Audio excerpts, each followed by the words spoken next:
네, 여러분 안녕하십니까? 계속해서 뉴스투데이 제주입니다. 제주시가 공원을 만들겠다며 개발을 금지했던 숲에 아파트를 짓도록 허용하는 민간 특례 개발 사업을 추진하면서 환경 파괴와 특혜 논란이 끊이지 않고 있습니다. 사실상 마지막 절차인 도의회의 환경 영향평가 동의안 심사를 앞두고 하수 처리 대책이 최대 쟁점으로 떠올랐습니다. 조인호 기자입니다. 아파트 1,400여 세대가 추진 중인 제주시 오등봉 공원 부지에 도의원들이 현장 방문에 나섰습니다. 의원들은 먼저 이 아파트에서 나오는 하수를 어떻게 처리할 것인지 물었습니다.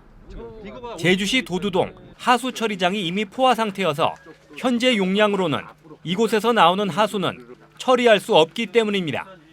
그러면 만약에 그때 도두하수 처리장이 제대로 안 돼서 좀 연기가 됐다. 이러면 어떤 대책이 있습니까? 만약에 그게 25년도까지 준공이 안 됐을 때. 일단 1,870톤 중에 1,800 거의 40톤을 어떤 식으로 활용할 것인지 그 비상 상태에 대한 대비책이 있겠냐는 거예요.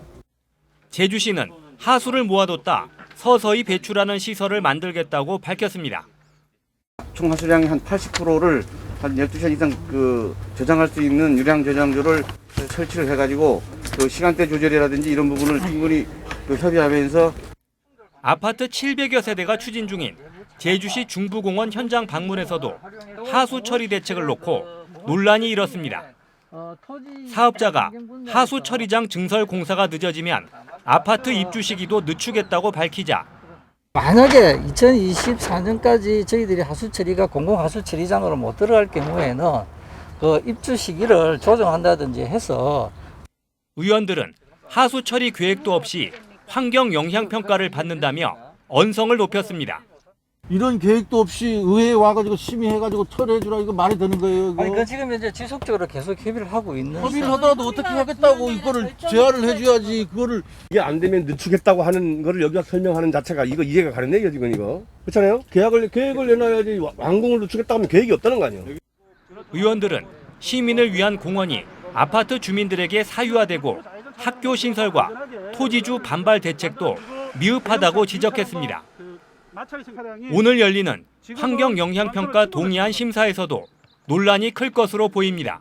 MBC 뉴스 조인호입니다. 오등봉 공원 토지주로 구성된 비상대책위원회는 성명을 통해 제주도정은 더 이상 도의회를 기망하지 말라고 요구했습니다.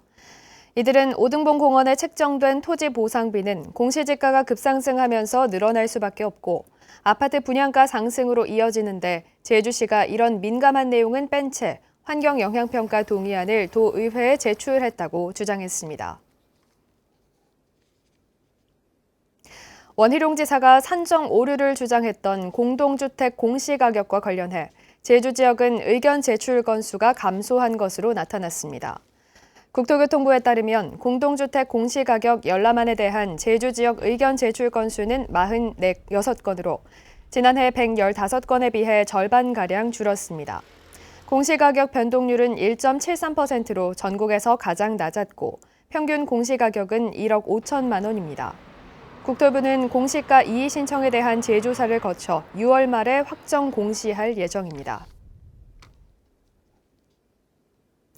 학교 급식 노동자가 지난해 음식물 쓰레기 감량기를 청소하다가 감량기에 손이 빨려 들어가면서 손가락이 잘리는 사고를 당했습니다. 피해 노동자가 사고 방지를 위한 조치가 미흡했다며 이성문 제주도 교육감을 상대로 손해배상 청구 소송을 제기했습니다. 박주연 기자입니다. 학교에 설치된 음식물 쓰레기 감량기. 음식물 쓰레기를 잘게 갈아 건조시켜 중량을 줄여주는 기계입니다. 면적 330제곱미터 이상의 학교 급식소에 설치하도록 한 조례에 따라 제주 지역 학교 170여 곳에 설치됐습니다. 그런데 지난해 5월 한 학교 급식소에서 일하던 노동자 A씨는 감량기를 청소하다 손가락을 잇는 사고를 당했습니다. 감량기 정지 버튼을 누르고 배출구 청소를 하다 덮개가 내려오면서 기계가 작동해 손가락 4개가 잘리는 사고를 당한 겁니다. 당시 병원에 이송돼 봉합수술을 받았지만 평생 오른손을 쓸 수 없게 돼버린 A씨는 이성문 제주도 교육감을 상대로 손해배상 소송을 제기했습니다. 고용노동부 고시규정과 달리 감량기가 오작동했고 위험한 기계에 대한 안전보건 교육은 물론 이미 유사한 사고가 3차례 있었음에도 재발 방지를 위한 사례 전파가 없었다는 겁니다.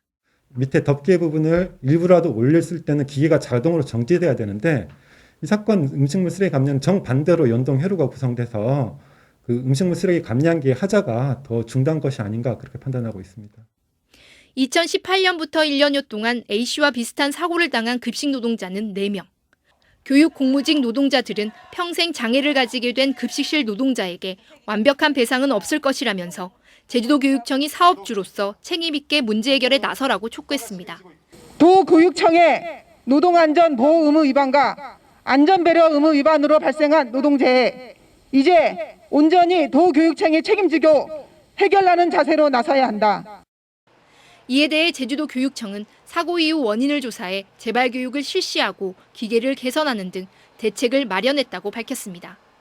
기기들을 안전하게 고친 것 등등을 저희들이 그동안에 노력했던 것들을 가서 말씀을 드리고 그 후에는 결정하는 바에 따르려고 하고 있습니다.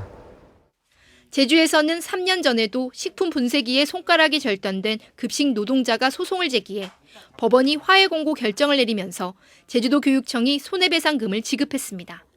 MBC 뉴스 박주연입니다. 전국에서 가장 비싼 제주 지역의 기름값, 어제 이 시간에 전해드렸습니다.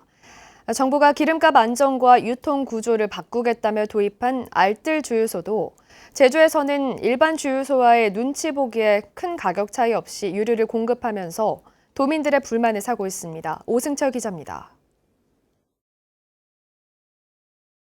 서귀포시의 한 알뜰 주유소. 이곳 휘발유 값은 주변보다 20원 정도 싸기 때문에 차들이 쉴 새 없이 들어옵니다.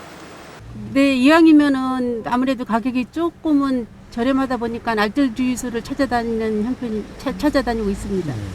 알뜰 주유소는 한국석유공사와 농협이 정유사와 계약해 직접 주유소로 공급하는 체계입니다. 일반 주유소와 달리 대리점을 거치지 않기 때문에 중간 마진이 줄어든 만큼 기름값이 싸지는 겁니다. 한국석유공사는 정유사 계약가에다 리터당 20원 정도의 해상 운송비를 더해 제주 지역 주유소에 공급하고 있습니다. 제주에는 여기처럼 한국석유공사에서 기름을 공급받는 알뜰 주유소가 15곳, 그리고 농협 알뜰 주유소가 20곳입니다. 도내 주유소 193곳에 18%를 차지합니다. 그렇다면 제주 지역 운전자들은 알뜰 주유소의 혜택을 제대로 누리고 있을까? 제주시와 서귀포시의 알뜰 주유소와 일반 주유소의 평균 휘발유 값을 비교해 봤더니 알뜰 주유소가 각각 4원과 7원 저렴했습니다. 반면 청주와 창원, 전주시의 경우 44원에서 31원까지 차이가 났습니다. 제주 지역 휘발유 값이 전국 평균보다 80원 이상 비싼 것을 감안하면 알뜰 주유소로 인한 기름값 인하 효과는 그리 크지 않습니다. 같은 주유소끼리 가격이 비슷하고 동네끼리 그런 거 있고 또 제주시는 여기보다 더 비싸더라고요. 그래서 주유소끼리 담합하는 건가 이제 그런 생각을 많이 하죠. 주유소 업계에서는 주변의 눈치를 봐야 하기 때문에 쉽게 가격을 올리거나 내릴 수 없다는 해명입니다. 제주도 정부사에 하니까 알뜰이 조금 여유 있게 내린다 가격 이제 그 내린다면 일반 주유소 다 죽어버리는 맛이 일반 주유소들도 다 농협 따라가자니 힘든 거고. 기름값이 나날이 오르는데도 정책적 지원을 받는 알뜰 주유소는 제 역할을 못하면서 다른 지역보다 비싼 기름값을 지불해야 하는 도민들의 불만이 커지고 있습니다. MBC 뉴스 오승철입니다.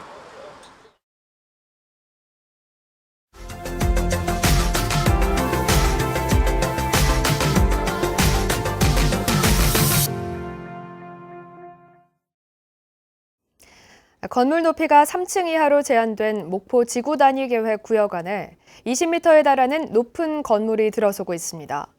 건물의 높이 제한을 층수로만 규정해 놓은 지자체의 모호한 규정이 인근 주민들과의 갈등을 부추기고 있는 셈입니다. 목포 MBC 김한수 기자가 취재했습니다. 600여 세대의 아파트 앞에 들어선 상가 가운데 한 건물이 유독 높게 솟아 있습니다. 3층 건물이지만 가장 높은 층고가 6m로 옥상 난간까지 합하면 전체 높이는 20m에 달합니다. 인근 5층 건물과 비교했을 때도 불과 3m 정도밖에 차이가 나지 않을 정도로 비슷한 높이입니다. 이 건물이 들어선 곳은 목포시가 난개발을 막기 위해 건물의 용도와 높이 등을 제한하는 지구 단위 계획구역.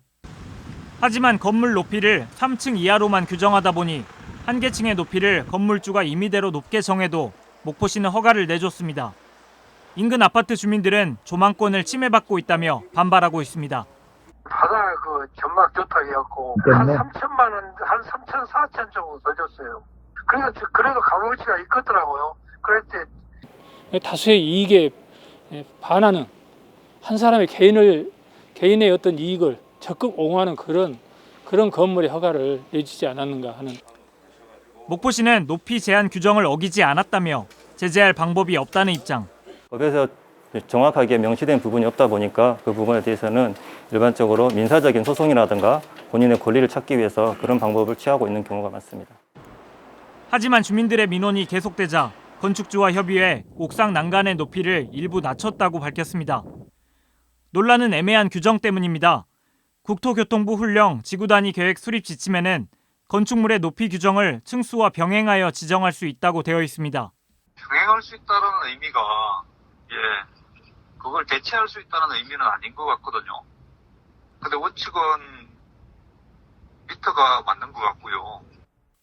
하지만 전남 지구단위 계획구역 623개소 가운데 대부분이 건물 높이 규정을 층수로만 규정하고 있는 상황.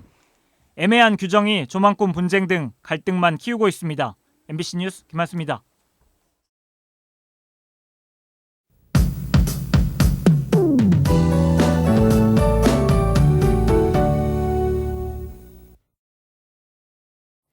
황사 유입 소식에 미세먼지 상황 걱정되신 분들 계셨을 텐데요. 어제까지는 황사의 영향으로 공기질 상황에 예의주시해야 했지만 오늘은 제주도는 대기 상태가 양호하겠습니다. 미세먼지 농도 보통에서 좋음 수준이 예상되는데요. 오늘 낮 동안 하늘도 맑아서 활동하기 좋겠습니다. 바다에서는 시야가 뿌연 곳이 있겠습니다. 오늘 오전까지 제주도 해상에 안개가 짙게 끼는 곳이 많겠는데요. 선박들은 참고하시기 바랍니다. 밤부터는 비 소식이 있습니다. 서해상에서 다가오는 기압골의 영향으로 오늘 밤부터 내일 새벽 사이에 비가 내리겠는데요. 5에서 10mm로 양은 많지 않겠지만 천둥 번개가 치면서 일시적으로 강한 비가 오는 곳이 있겠습니다. 여기에 바람까지 강하게 불겠는데요. 밤 사이에 시설물 피해 없도록 미리 점검해 주시기 바랍니다. 오늘 대체로 날이 맑다가요. 저녁부터 차차 흐려지겠고요. 밤부터는 비가 내리는 곳이 있겠습니다. 현재 산지에는 강풍 예비특보가 발효 중인데요. 밤부터는 바람도 강하게 불겠습니다. 아침 현재 기온 북부 지역 15도, 남부 지역 17도로 시작하고 있고요. 한낮 기온은 어제보다 3도 정도 높겠습니다. 북부와 동부 23도, 남부 지역은 22도가 예상됩니다. 오늘 도서 지역도 종일 날이 맑겠고요. 밤 사이에 비가 내리는 곳이 있겠습니다. 낮 동안 해상 활동하기 무난하겠지만 밤부터는 해상에도 바람이 강하게 불겠습니다. 현재 제주도 전해상에 풍랑 예비특보가 발효 중으로 물결이 4m로 매우 높아지겠는데요. 밤 사이에 조업하거나 운항하는 선박들은 참고하시기 바랍니다. 내일 새벽에 비가 그친 후에 모레 새벽에도 짧은 시간 동안 비가 지나겠고요. 이번 주말 동안 대체로 맑은 날씨가 예상됩니다. 날씨였습니다. 제주 지역 코로나19 신규 확진자가 그제와 어제 4명이 추가됐습니다. 제주도에 따르면 서울 동작구 확진자가 방문했던 서귀포시 성산읍 공설묘지 장례식장에 들렸다가 확진된 696번 확진자의 가족 1명이 자가격리 중에 진단검사를 받아 어제 오후 양성 판정을 받았습니다. 또 696번 확진자가 방문했던 제주시 이도이동 김기수 안과에서 확진자와 접촉한 도민 1명도 확진 판정을 받는 등 그제와 어제 4명이 확진 판정을 받아 누적 확진자는 706명으로 늘었습니다. 제주도는 제주형 4차 재난지원금을 신청하지 못한 소상공인들을 위해 접수 기간을 5월까지 연장합니다.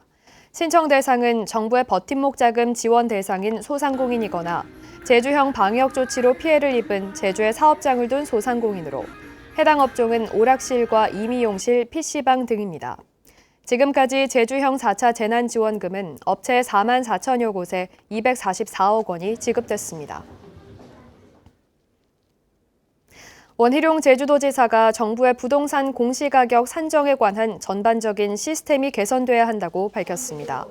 원희룡 지사는 부동산 공시가격 검증센터 정책자문위원 회의에서 지방자치단체가 솔선수범하고 문제 제기도 하면서 중앙정부와 협력을 통해 문제를 개선하도록 노력해달라고 말했습니다.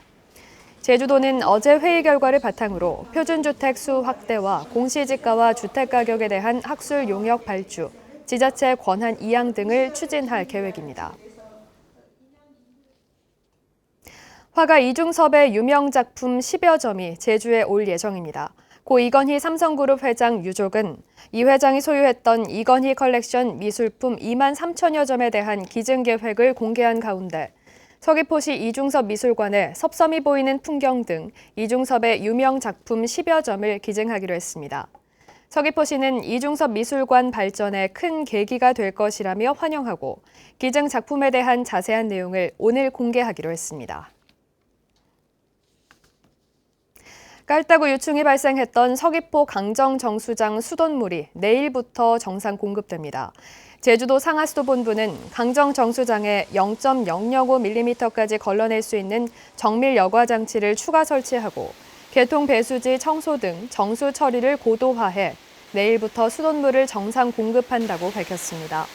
또 취수 단계에서도 원수의 유충을 걸러내기 위해 0.005mm 규격의 여과 장치를 다음 달 초까지 설치할 계획입니다.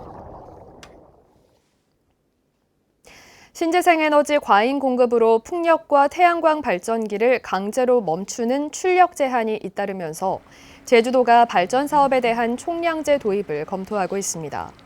제주도는 올해 총량제 도입 방안에 대한 연구 용역을 맡겨 2030년까지 신재생에너지로 전력을 100% 공급하려던 계획을 전면 수정하기로 했습니다. 제주 지역 신재생에너지 업체는 1,100여 곳으로 5년 만에 3배 이상 늘었고 발전량도 수용 능력을 초과해 올 들어 45차례나 출력을 제한했습니다. 뉴스투데이 제주를 마치겠습니다. 시청해주신 여러분 고맙습니다.